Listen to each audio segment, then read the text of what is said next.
एक लड़का और एक लड़की का शादी होता है। बात है कानपुर की।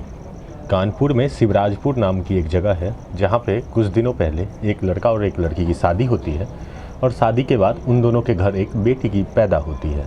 मतलब बेटी उस लड़का और लड़की के शादी के बाद उसकी एक बेटी पैदा होती है। बेटी पैदा होने से घर में पूरा खुशी का माहौल था। कुछ दिन पहले शादी ही हुई थी, खूब मिठाइयाँ बटी, खूब धूमधाम से शादी हुआ था। उसके बाद जब पहली औलाद होती है तो आमतौर पर खूब मिठाइयाँ बढ़ती है, खूब धूमधाम से उसका जन्म उत्सव मनाया जाता है। ऐसा ही इस परिवार के भी साथ हुआ। लेकिन धीरे धीरे समय बीतती चली और अभी 6 से 7 महीना भी बेटी के हुए नहीं गुजरे थे कि वो लड़का आता है अपने पत्नी के पास और पत्नी से पूछता है कि क्या ये मेरी बेटी है। ये बात सुनते ही उसकी पत्नी की पैरों तले ज़मीन खिसक गई। ज़मीन खिसके भी तो क्यों ना खिसके, क्योंकि उस लड़की की शादी उस लड़के के साथ हुई थी और आज वही लड़का उसके इज्जत पे उंगली उठा रहा है और उससे जो है ऐसा क्वेश्चन कर दिया जो क्वेश्चन आमतौर पर कोई भी एक पति अपने पत्नी से नहीं करता है। ये बात सुनते ही उसकी पत्नी एकदम अपना सिर जो है नाम में हिला दी और चुपचाप खड़ी हो गई, सन्न हो गई। और ये एक्सप्रेशन देखते ही उस लड़का का भी उसका भी जो है मन पूरा छोटा हो गया। नमस्कार, आदाब, सत श्री अकाल। आप देख रहे हैं क्राइम की कहानी और मैं हूं आपके साथ अंकित।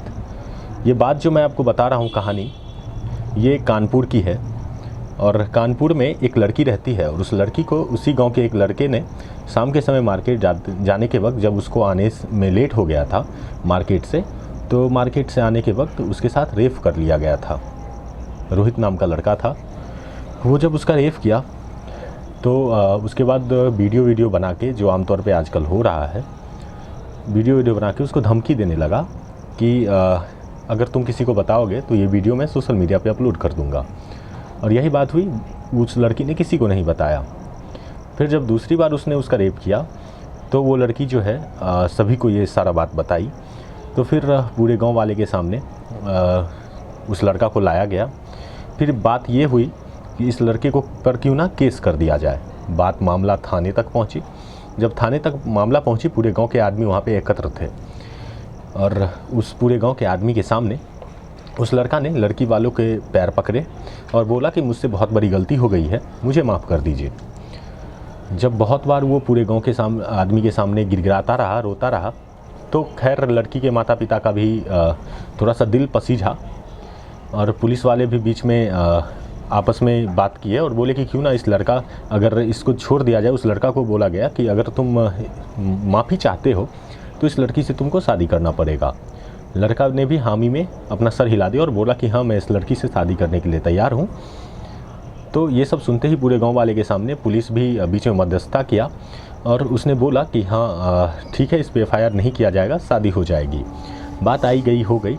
और फिर वो जब लड़का और लड़की अपने घर पे आए तो आमतौर पे जब शादी फिक्स ही हो गया था तो फिर वो लड़का उसके साथ जबरन जो है अपना हवस उस लड़की के ऊपर उतारने लगा।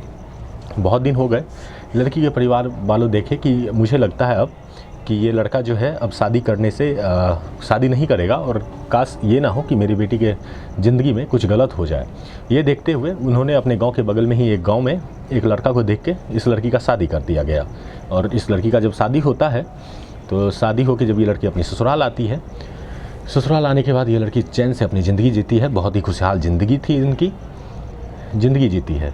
फिर इस लड़की का बेटी होती है, इस लड़की को एक बेटी होती है और उस बेटी के जन्म देने के बाद जब ये लड़की अपने घर जाती है कभी कभी, तो घर जाने के बाद फिर वो लड़का का वही रूप था। फिर वो लड़का इसको अपने हवस, इसके ऊपर अपना हवस उतारने का सोच ही रहा था। बात 26 सितंबर 2022 की है, बीते 26 सितंबर की। तब वो लड़का जब इस लड़की के घर पहुंचता है तो लड़की ना ही इसका विरोध करती है बल्कि उसके साथ मारपीट भी करती है। और मारपीट में लड़की के परिवार वालों भी साथ थे। जब मारपीट होती है तो वो लड़का को बहुत ज़्यादा इससे उसके इमेज पे ये पड़ता है, ऐसा बोला जा सकता है कि उसका ईगो हर्ट होता है। ईगो हर्ट होने के बाद उस लड़का ने इस अपना जो है बेइज्जती का बदला लेने का सोचा और वो लड़का, जो पीछे की सारी कहानी थी, वो इसके पति को जाके बताया। जब ये बात उसने अपने पति को जाके इस लड़की के पति को जाके बताया और बोला कि ये जो लड़की हुई है तुमको, ये लड़की असल में तुम्हारी लड़की है ही नहीं, ये लड़की तो मेरे से हुआ है। अगर तुमको विश्वास नहीं होता तो ये बात जाके तुम अपनी पत्नी से पूछो, या फिर उससे भी विश्वास नहीं होता तो ये बात तुम जाके अपने मेरे गांव वालों से पूछो। ये बात सुनते ही उस लड़का के पैरों तले ज़मीन खिसक गए और वो सीधे घर आता है और अपने पत्नी से ये क्वेश्चन पूछता है कि क्या ये बेटी जो अभी हमारे दोनों के बीच में संबंध बनाने से हुई है, क्या ये मेरी नहीं है। लड़की भी गुम हो जाती है। और इस बार जब ये होता है, जब ये इसके पति इनसे बात करते हैं तो फिर ये इनके पति जो है इसके परिजनों, लड़की के परिजन को कॉल करते हैं और कॉल करके बुलाते हैं। बातचीत होती है, फिर मामला ये बनती है कि चलिए थाना में जाके केस कर दिया जाए। ऐसी ऐसी बातें थी। आमतौर पे क्या होता है कि लड़की के घर वाले ये सोचते हैं कि हमारी बेटी की इज्जत थोड़ा ज़्यादा ना उछले, मीडिया में ना आ जाए।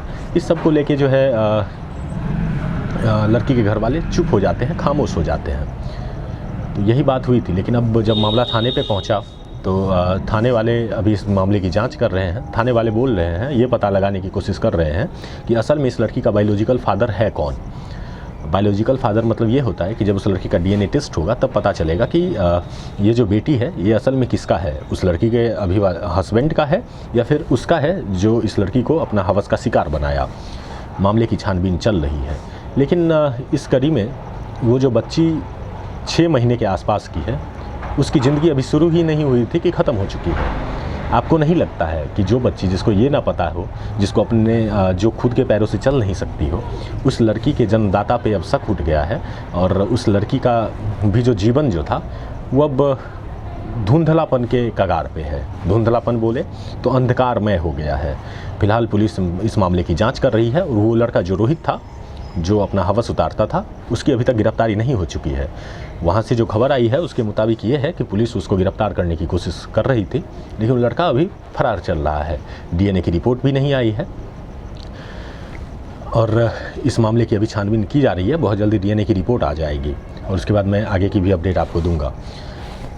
ये कहानी सुनाने का मकसद किसी को परेशान करना नहीं था, किसी के भावनाओं को ठेस पहुंचाना नहीं था। वैसे आप लोगों को सतर्क करना भी ज़रूरी था कि सतर्क रहिए। हमारे समाज में कुछ जो है चौकले मारे सांप के जैसे कुछ आदमी ऐसे भी हैं जो जिसके अगर गलती पे आप अगर खड़े नहीं उतरिएगा, उस पर अगर एक्शन नहीं लीजिएगा तो आपकी भी ज़िंदगी बर्बाद हो सकती है। धन्यवाद। मिलते हैं अगले स्टोरी में।